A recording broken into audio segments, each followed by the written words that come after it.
Ngayon, ang sunod na tanong na ating sasagutin kung isa lang ang Diyos, sino naman si Jesucristo? Sino siya? Ngayon, mga kapatid, kung iisa lang ang Diyos at itinuturo din ng Biblia na si Jesucristo ay Diyos, ibig bang sabihin, dalawa na ang Diyos? Iyon po ba ang pagkakaunawa natin? O pwede ko rin bang sabihin, mukhang mas madaling unawain ang logic na ito. Kung may iisa lang ang Diyos, kung iisa lang ang Diyos, at ang Biblia nagsasabing si Jesus ay Diyos, ibig sabihin lamang ay si Jesus ang nag-iisang Diyos. Hindi pwedeng maging dalawang Diyos. Hindi pwedeng maging tatlo ang Diyos. Kailangang ma-reconcile natin, mga kapatid, or hindi pwedeng kontrahin natin yung pinakaunang katuruan, yung pinakapundasyon nito na iisa lang ang Diyos. Paano? Parang may nababasa tayong Ama, tapos itong si Jesus ay tumatawag sa kanyang Ama. Yung Diyos, yung Ama ay Diyos, tapos si Jesus naman ay Diyos din. So ibig bang sabihin na may Diyos Ama at may Diyos Anak?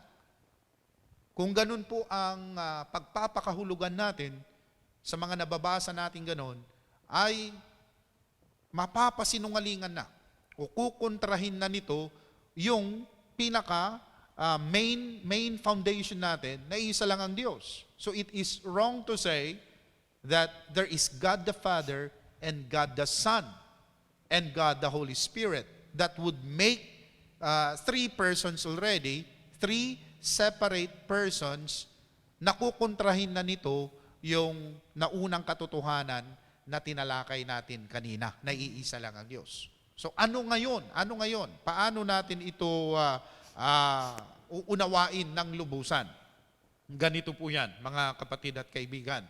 Kung si Jesus ay Diyos, kung mapatunayan natin na si Jesus ang Diyos, hindi ako ang magpapatunay. Okay? Hindi tao ang magpapatunay nito. Hindi rin ako ang sasagot sa tanong yan na Diyos ba si Jesus? Hayaan natin muli na ang Biblia ang sumagot sa bagay na ito. Ngayon, kung nasagot ito ng Biblia na si Jesus nga'y Diyos, isa lang ibig sabihin yan. Huwag na natin gawing komplikado ang mga bagay-bagay. Okay? Ang ibig sabihin yan, si Jesus ang nag-iisang Diyos at Panginoon. Now, tingnan muna natin, mga kapatid, ang mga versikulo na patunayan natin, from the Word of God, patunayan natin na si Jesus ay Diyos. Colossians chapter 2, verse number 9. Sapagkat sa Kanya'y nananahan ang buong kapuspusan ng pagkadiyos sa kahayagan ayon sa laman. Sa Kanya nananahan ang buong kapuspusan ng pagiging Diyos sa Kanyang kapahayagan sa ano? Sa laman. Buo.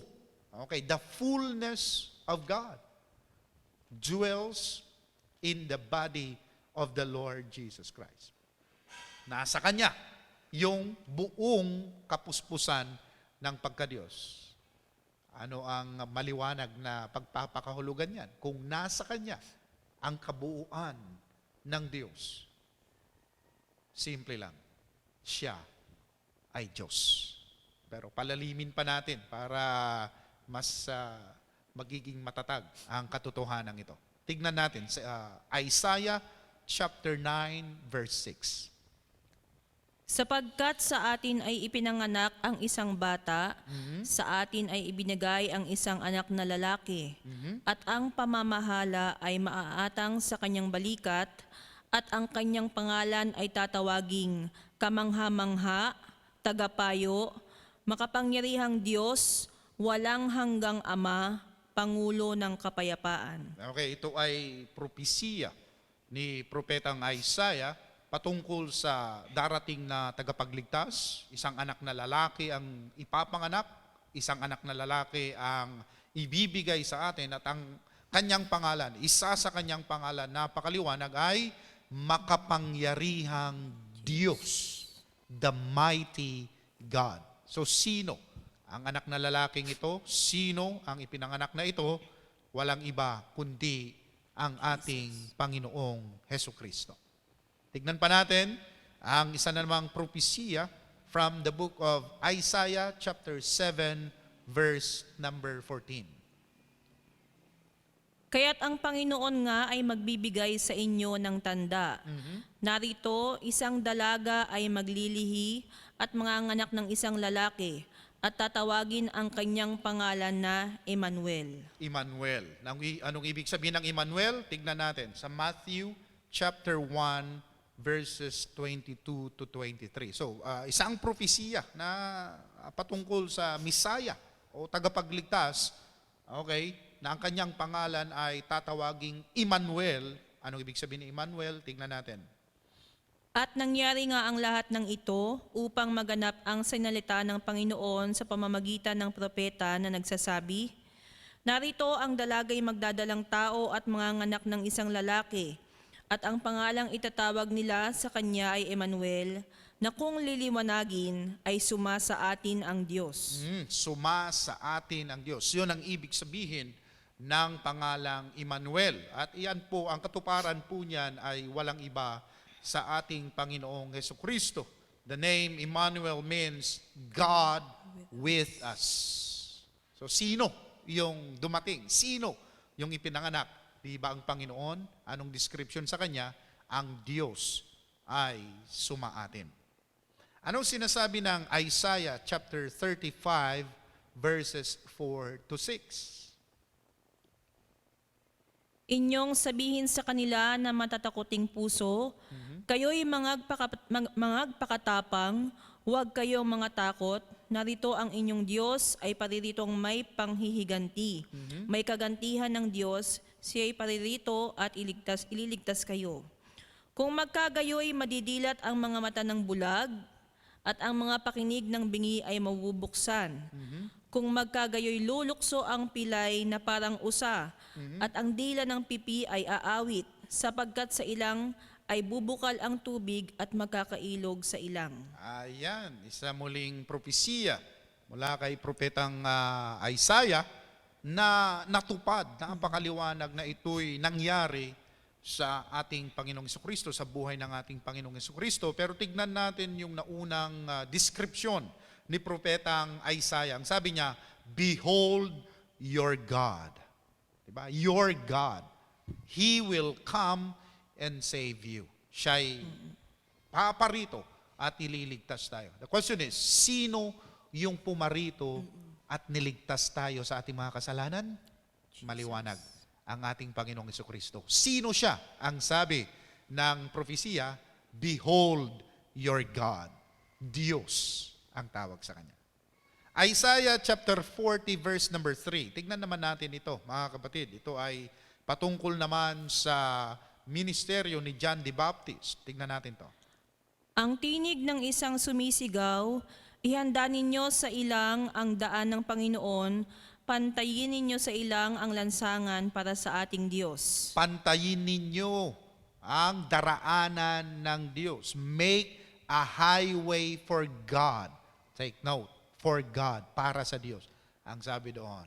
And this was fulfilled in the life and ministry of John the Baptist, who is considered to be the forerunner of the Lord Jesus Christ. Okay, siya yung nangaral ng mensahe ng pagsisisi upang ihanda ang mga tao sa pagsisimula naman ng buhay at ministeryo ng ating Panginoong Hesukristo. Pero ang description kasi doon, mga kapatid, ay ihanda ang dadaanan ng Diyos. Na ang tinutukoy dito ay ang ating Panginoong Hesukristo. Ano ang description sa Kanya? Diyos, dadaanan ng Diyos. Sabi doon. Tingnan natin, Matthew chapter 3, verse number 3. Sapagkat ito yaong sinalita sa pamamagitan ng propeta Isaias na nagsasabi, ang tinig ng isang sumisigaw sa ilang, ihanda ninyo ang daan ng Panginoon, tuwirin ninyo ang kanyang mga landas. Tuwirin ninyo ang kanyang mga landas, ihanda ninyo ang dadaanan ng Panginoon. Okay, that was fulfilled in Matthew chapter 3, verse number 3. So maliwanag from the prophecies mula sa mga propesiya sa lumang tipan ay talagang tinawag si Jesus na Diyos. Okay? Hindi lang tao. Diyos ang tawag sa kanya. Hindi lang tagapagligtas, kundi Diyos at tagapagligtas. Hindi. Muli, hindi ako ang nagsasabi. Ang Biblia ang nagsasabi nito. Micah chapter 5 verse 2. Ito ay nagpapatunay na ang Misayas, na ang tagapagligtas, ay Diyos. Ngunit ikaw, Bethlehem Ephrata, na maliit upang lumagay sa libo-libo ng Juda, mula sa iyo ay lalabas sa akin ang isa na magpupuno sa Israel, na ang pinagbuhatan niya ay mula ng una, mula ng walang hanggan. Amen. Okay, so dyan naman ay sulat ang patungkol sa Bethlehem kung saan isinilang ang Messiah na siyang ating Diyos at tagapagligtas. Sa makatuwid, ang lumang tipan ay maliwanag na nagsasabi na ang Misayas at tagapagligtas na darating, na dumating na nga, na dumating na more than 2,000 years ago, ay tinawag na Diyos at tagapagligtas. Yung Misayas, yung tagapagligtas, siya yung Diyos mismo. Okay, additional verses from the New Testament. Napakarami na, napakarami na nating nababasa. So I hope na mas napagtitibay yung ating pananampalataya. John chapter 20 verse 28.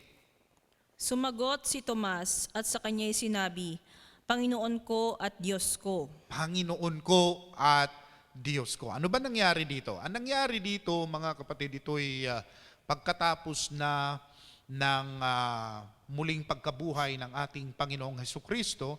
This was after His crucifixion already. Okay? And when He died at Calvary's cross, the Bible tells us that He was buried, but after 3 days, He rose again. And then after that, ay nagpakita siya sa kanyang mga disipulo. Pero yung unang kanyang pagpapakita sa kanyang mga disipulo ay absent si Tomas. Wala si Tomas. Okay? So nung nakita ng mga disipulo, naniwala sila. Amen? Naniwala sila at napagtibay yung kanilang pananampalataya. Pero nung itong mga disipulo na unang nakakita sa ating Panginoong Hesukristo after His resurrection, ibinalita kay Tomas. Ang sabi nila, buhay si Jesus. Muling nabuhay si Jesus. Ano ang sagot ni Tomas? Ang sabi niya, hanggat hindi ko nakikita ay hindi ako maniniwala. Hanggat di ko nakikita yung sugat sa kanyang kamay, sa kanyang paa, sa kanyang tagiliran, ay hindi ako maniniwala. Okay, sa kanya galing yung yung malimit nating ginagamit na maniniwala lang ako hanggat makita ko. To see is to believe. Galing kay Tomas yun. Kaya nga't ang Panginoong Jesus ay muling nagpakita sa pangalawang pagkakataon, and this time ay nandun na si Tomas. At eto na nga, mga kapatid, ang sabi ng Panginoon, eto Tomas, nandito, tignan mo ang sugat sa aking kamay, sa aking paa at sa aking tagiliran. Mga kapatid, napaluhod si Tomas nung nakita niya mismo, nakita ng dalawang mata niya ang ating Panginoong Hesukristo, wala na sa libingan, muling nabuhay, mga kapatid, ay napaluhod siya at nagsabing, Panginoon ko at Diyos ko. Napakaliwanag my Lord and my God. Sino tinutukoy niya? Ang ating Panginoong Hesukristo. Tignan natin ang sinasabi naman ng Acts chapter 20 verse 28. Ingatan ninyo ang inyong sarili at ang buong kawan na sa kanila'y ginawa kayo ng Espiritu Santo na mga obispo upang pakanin ninyo ang iglesia ng Panginoon na binili niya ng kanyang sariling dugo. Okay, na binili niya ng kanyang sariling dugo. Ang sinasabi sa versikulong ito, mga kapatid, ang iglesia ng Diyos ay binili, sa pamamagitan ng dugo ng Diyos. God's own blood. The church was purchased with God's own blood. Sa dugo mismo ng Diyos. Now, how was this possible? Paano ito nangyari? Question is, sino yung naipako sa cross? Kaninong dugo ang dumaloy sa cross ng Kalbaryo upang maligtas tayo sa ating mga kasalanan? Kanino? Di ba sa ating Panginoong Hesukristo? Yung sinasabi dito sa Aklat ng Gawa, chapter 20, verse 28 is, the church was purchased with the blood of God. Therefore, Jesus, it's very clear, Jesus is God. Ang Panginoong Jesus ay Diyos. Tignan natin ang description naman, Apostol Pablo, sa ating Panginoong Hesukristo, Titus chapter 2, verse number 13. Nahintayin niyoong mapalad na pag-asa at ang pagpapakita ng kaluwalhatian ng ating dakilang Diyos at tagapagligtas na si Hesukristo. Okay, napakaliwanag. Ulitin natin yan, dahan-dahan. Nahintayin niyoong mapalad na pag-asa at ang pagpapakita ng kaluwalhatian ng ating dakilang Diyos Ating dakilang Diyos at at tagapagligtas tagapagligtas na sino? Hesukristo. Na si Hesukristo. Napakaliwanag, mga kapatid. So, sino si Jesus? Siya ang ating Diyos at tagapagligtas. Napakaliwanag. At hindi po natin yan pwedeng pasinungalingan.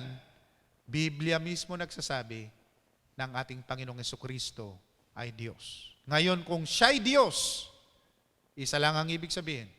Isa lang ang konklusyon na pwede nating mabuo. Kung siya'y Diyos, ibig sabihin, siya ang nag-iisang Diyos na tinuturo ng lumang tipan at ng bagong tipan. Paano yan? Pastor, paano yan? Kaibigan? Di ba, itinuturo din ng Biblia na ang Diyos ay espiritu at hindi nakikita. Paano mo sasabihin si Jesus ay Diyos samantalang siya ay may katawan, samantalang siya ay may dugo, at higit sa lahat, siya ay namatay sa cross ng Kalbaryo. Paano yan? Ito na yung mga tanong, ito na yung mga supposed contradiction. Okay, supposed contradiction. Ang ibig sabihin ng supposed contradiction, parang kumukontra, parang kinukontra niya ang katotohanan. Pero tandaan nyo, parang lang. Hindi totoong kinukontra nito ang katotohanan. Okay, ang una dyan, bakit may tinatawag si Jesus na Ama? Siya'y nananalangin. At may tinatawag siyang Ama. Nanalangin siya sa Getsemani. May tinatawag siyang Ama. Sa krus ng Kalbaryo, may tinawag din siya na Ama. Ang sabi niya, may tinatawag siyang Ama. Malimit, sa lumang tipan, si Jesus ay may tinatawag na Ama. Tandaan natin, mga kapatid, dito ang sagot niyan. Okay? Huwag nating gawing komplikado ang mga bagay-bagay. Ang sagot niyan ay ito. Si Jesus ay ang Diyos, ang nag-iisang Diyos na nahayag sa laman. Ang ibig sabihin niyan, kung siya'y nahayag sa laman, yan na yung kanyang pangalawang kapahayagan, at ang kanyang pangalawang kapahayagan ay iba sa kanyang unang kapahayagan. Ano nga ba ang kanyang unang kapahayagan? Siya yung Ama. Yan yung unang kapahayagan. Ama na lumikha ng lahat ng bagay. Ibig sabihin, the creator of everything. Pero noong ang tao ay nangailangan ng kaligtasan, sapagkat sinasabi ng banal na kasulatan, mga kapatid, na kung walang dugo, okay, for without the shedding of blood, there is no remission of sin. Iyan ang batas ng Diyos. Diyos mismo nagsabi niyan, mga kapatid. Alright? And of course, nung lumang tipan, naging laganap ang animal sacrifices. Okay, pero dumating dun sa punto, mga kapatid, na hindi na sapat ang dugo ng hayop upang takpan ang kasalanan ng tao.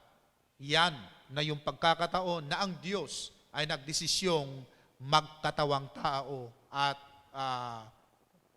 nakita ang kanyang pangalawang kapahayagan bilang anak ng Diyos. Bilang anak ng Diyos.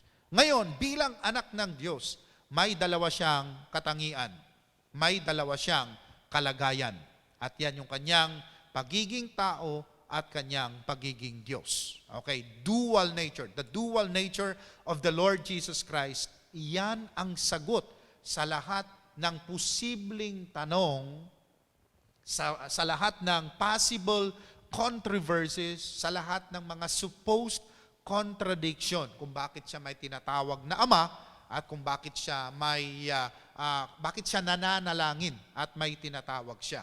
Okay? Ang sagot diyan, ang Panginoong Hesus ay may dalawang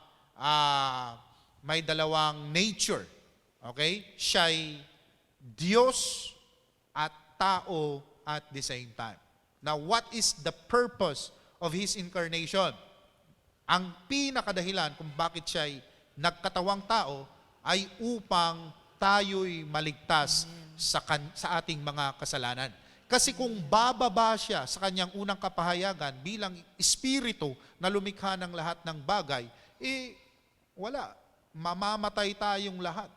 Kasi hindi natin kayang i-contain, hindi natin kayang talagang tignan ng diretsyo ang kalwalhatian ng ating Panginoon. Kaya siya nagpahayag sa laman. Kaya naisulat sa Colossians chapter 2 verse 9, binabasa natin kanina, that all the fullness of the Godhead dwells in the body of the Lord Jesus Christ. Ang buong kapuspusan ng Diyos ay nanahan sa katawan ng ating Panginoong Hesukristo. Kaya nga nung siya isinilang, mga kapatid, hindi lang siya tao, siya pa rin ang ganap na Diyos, ang buong kapuspusan ng Diyos ay nasa Kanya, mga kapatid. Okay.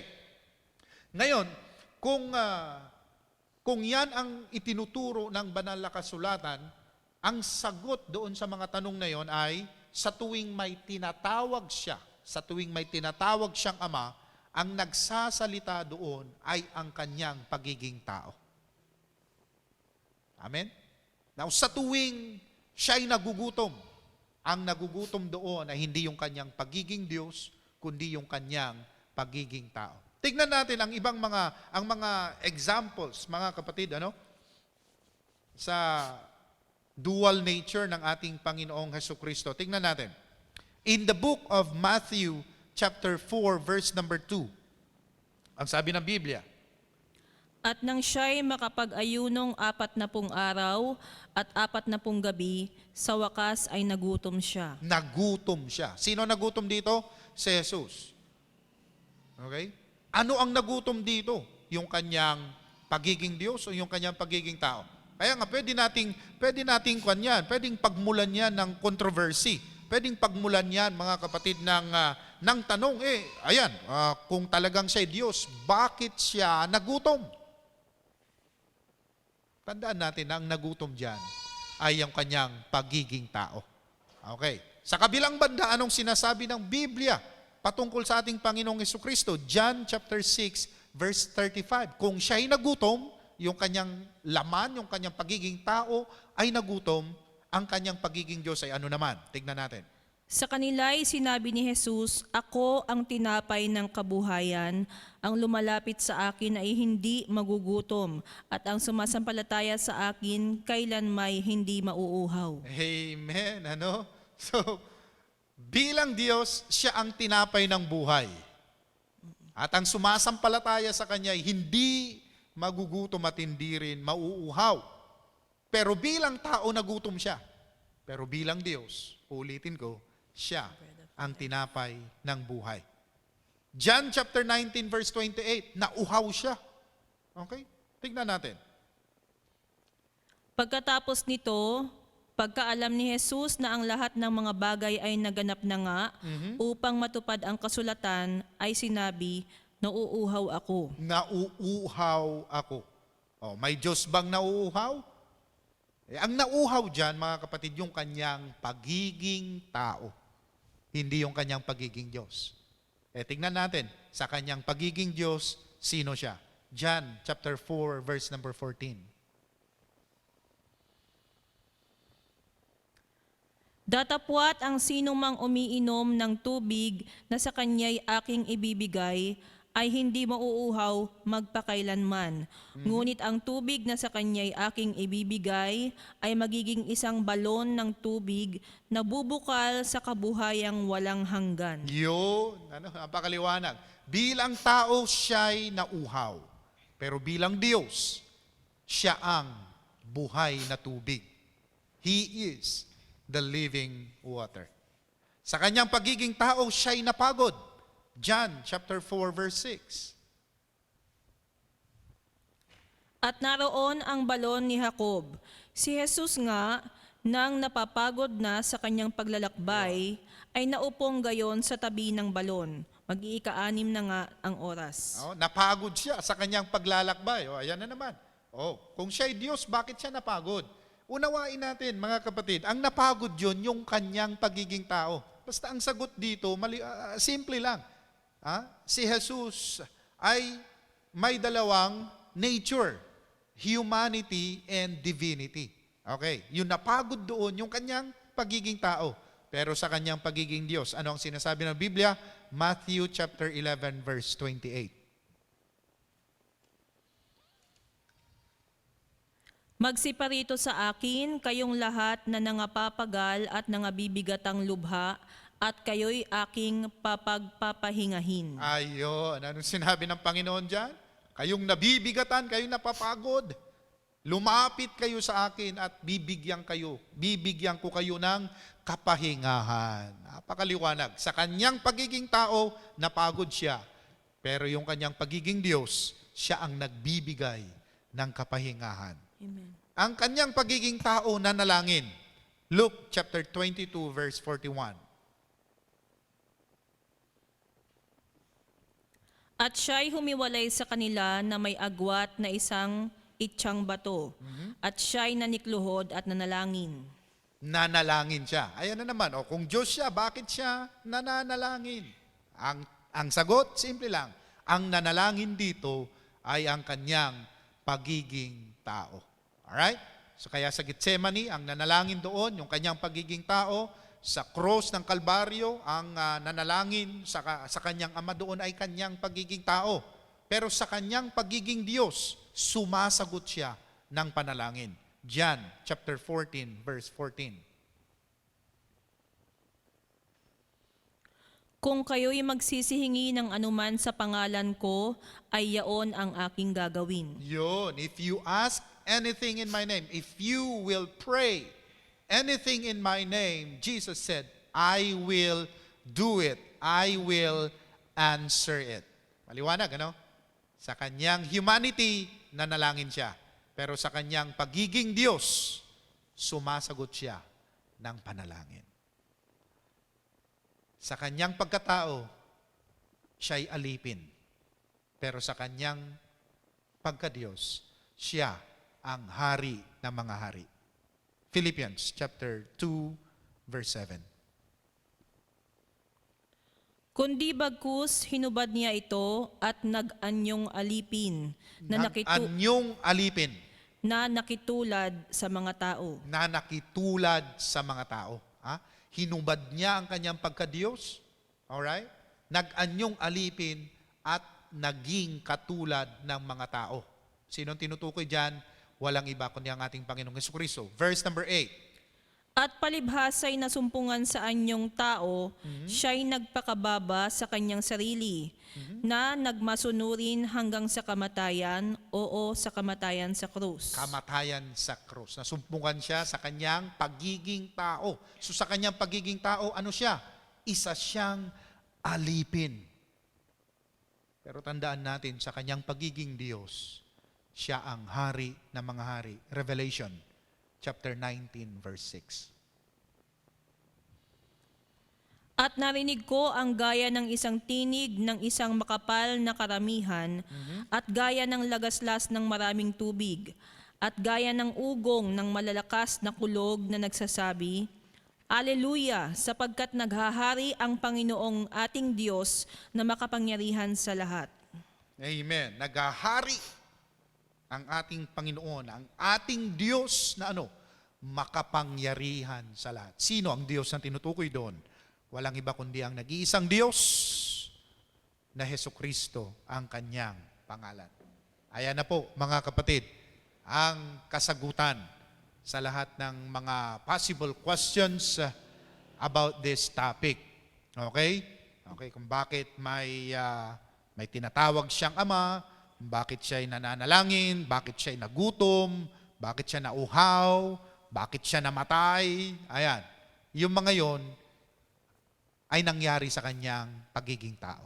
Pero sa kanyang pagiging Diyos, siya ang Diyos na nagbigay ng tubig na buhay, nagbigay ng bread of life, at siya ang Diyos na sumasagot sa ating panalangin.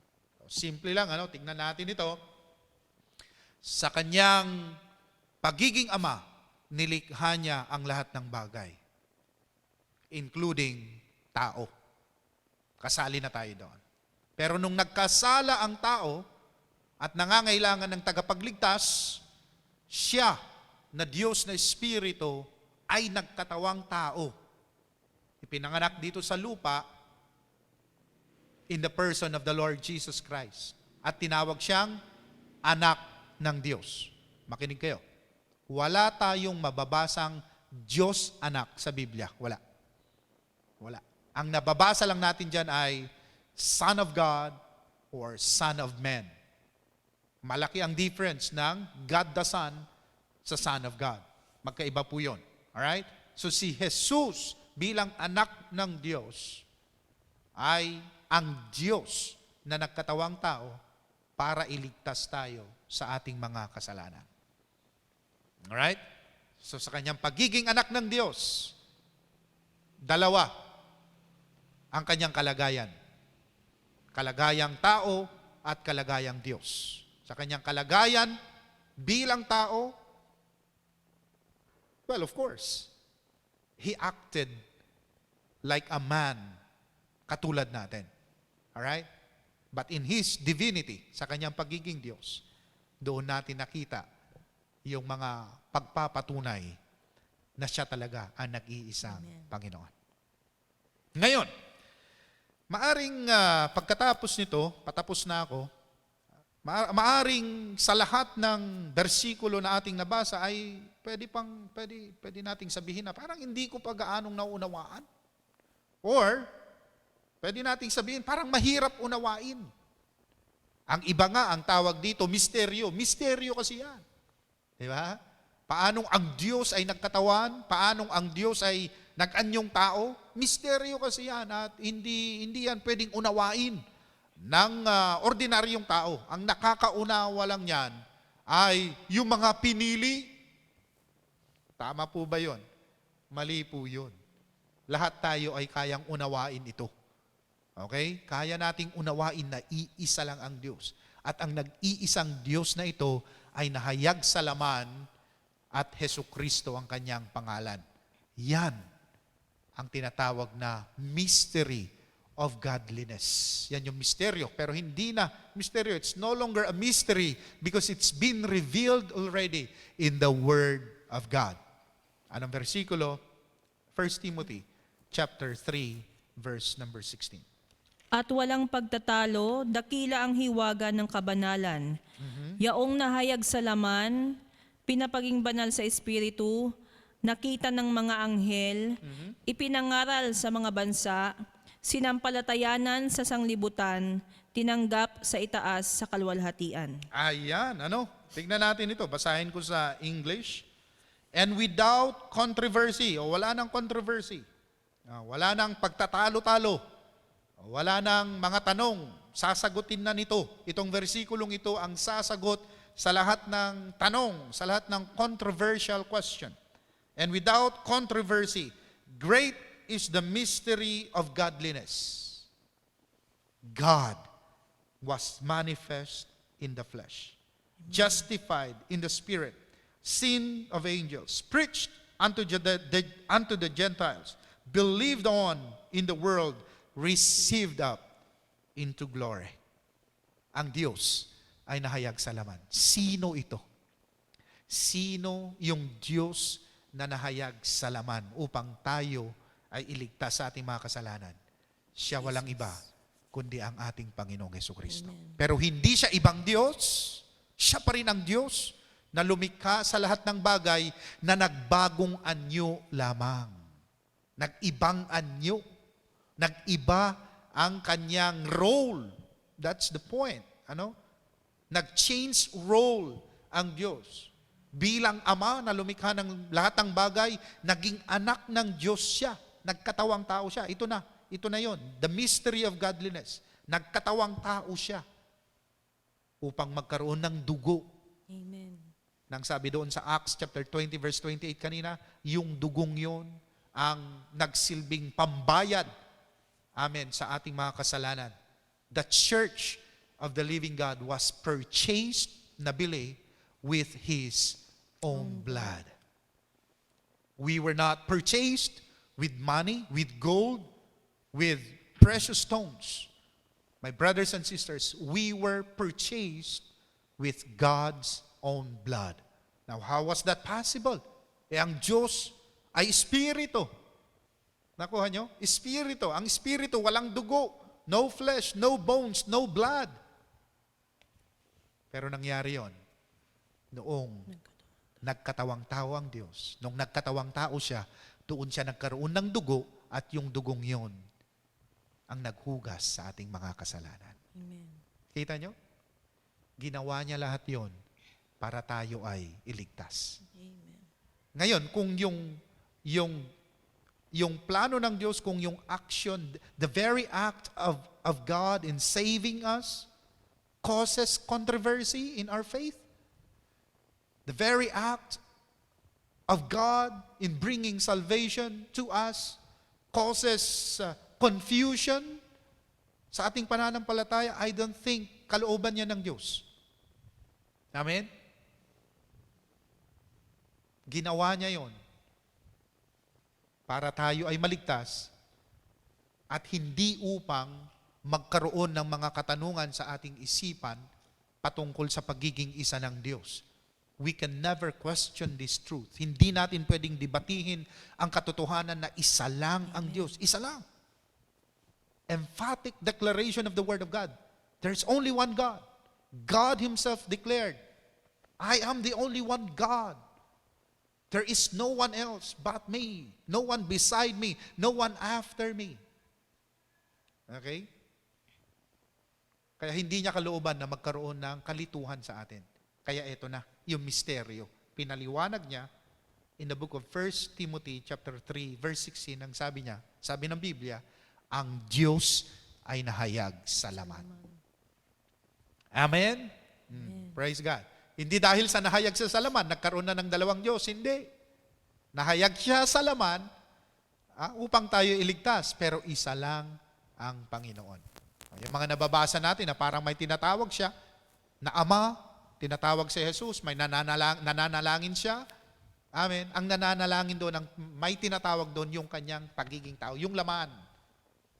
Okay? Pero yung Diyos, yung pagka-Diyos na nasa Kanya, yun ang nag-iisang Diyos at Panginoon. Now, I'm closing with this simple analogy para maunawaan natin ng lubusan. Gagamitin ko ang aking sarili bilang halimbawa. Okay? Ako ay may 3 tungkulin. Well, actually, hindi limited sa 3 ang tungkulin ko. Pero for the purpose of discussion, para maging relevant sa ating topic ngayong araw na ito, ay gagamitin ko to. Ako ay ama dahil may 2 akong anak, sina Jaya at Jeyus.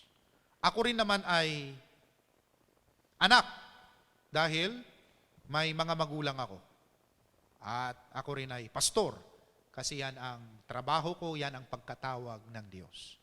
Pero nakikita nyo naman, iisa lang yung Hilmer na nandito sa inyong harapan. Ano? Itong Hilmer na ito ay ama. Okay? May katungkulan ako na buhayin ang aking pamilya, na paghandaan ang kinabukasan ng 2 kong anak. Dahil ama ako. Pero ang amang ito ay anak din. Dahil may mga magulang din ako na kailangan kong respetuhin. At ang anak na ito ay pastor din na nangangalaga ng isang local church dito sa San Juan, La Union. Amen, nangangaral sa salita ng Panginoon. Ang tanong ko ba ay ganito, 3 po ba yung nakikita niyong Hilmer? Hindi. Iisa lang ako. Iisa lang. Pero may 3 katungkulan. Okay? Ama, anak, at pastor. Ang Diyos, ganun din. Ganun din ang Diyos. May 3 kapahayagan ng Diyos. Ama, nung nilikha niya ang lahat ng bagay. Anak ng Diyos, nung siya'y nagkatawang tao, upang magkaroon ng kaligtasan, tayo'y magkaroon ng buhay na walang hanggan, at Espiritu Santo, yung kanyang pangatlong kapahayagan, na nananahan sa ating puso at nagbibigay sa atin ng kalakasang spiritual. Amen? Pero, iisa lang siya. Iisa lang. Nahayag lang sa 3. Maliwanag po ba? Okay. Ngayon, sa aking pagtatapos, ako'y umaasa na nasagot ang mga katanungan, possible questions, all possible controversies sa pamamagitan ng ating pag-aaral ngayong gabi.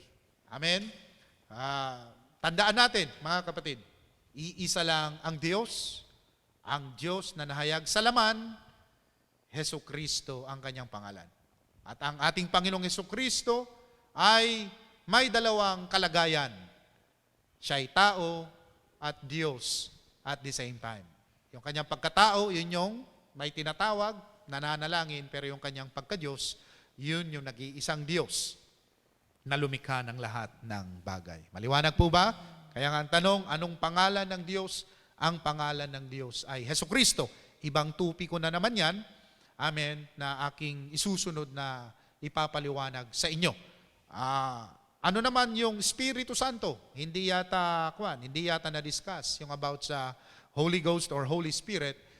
Another topic yan, subaybayan ninyo. Yan ang aking susunod na i-discuss kung paano nga ba tayo mabautismuhan sa Espiritu Santo, ano ang mga palatandaan na tayo nabautismuhan na sa Espiritu ng ating Panginoon. But prior to that, magkakaroon tayo ng short discussion about water baptism. Kasi ang bautismo, 2 yan, tubig. Sa tubig at sa Espiritu. Water baptism and Holy Spirit baptism. Umaasa ako na naliwanagan tayo sa subject na ito. Okay? Isa lang ang Diyos. There is only one God. There is only one Lord. Only one Savior. And the name of that one God, the name of that one Lord, the name of that one Savior is Jesus Christ. Yumuko tayo at manalangin. Mapagpalang Diyos sa gabing ito, kami ay nagpapasalamat sa iyong pagkilos sa amin, sa pamamagitan ng iyong mga salita'y kami naliwanagan, Panginoon, sa isang napakahalagang tupiko, ang pagiging isa mo, Panginoon. Yes, Lord. Nabasa namin mula sa lumang tipan hanggang sa bagong tipan na wala ng ibang Diyos kundi ikaw lamang. Yes, God. Napatunayan din namin sa pamamagitan ng iyong mga salita na ikaw na nag-iisang Diyos ay nagkatawang tao upang kami ay tubusin sa aming mga kasalanan.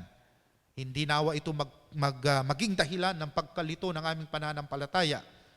Bigyan mo kami ng kaunawaan, Panginoon, na mag-isa ka lang na nahayag sa 3 kapahayagan.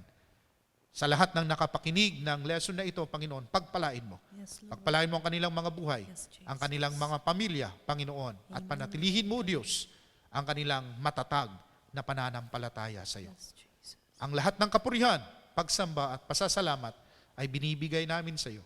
Ito ang aming mga dalangin sa pinakadakila mong pangalan, sa pangalan ni Jesus. Amen and amen.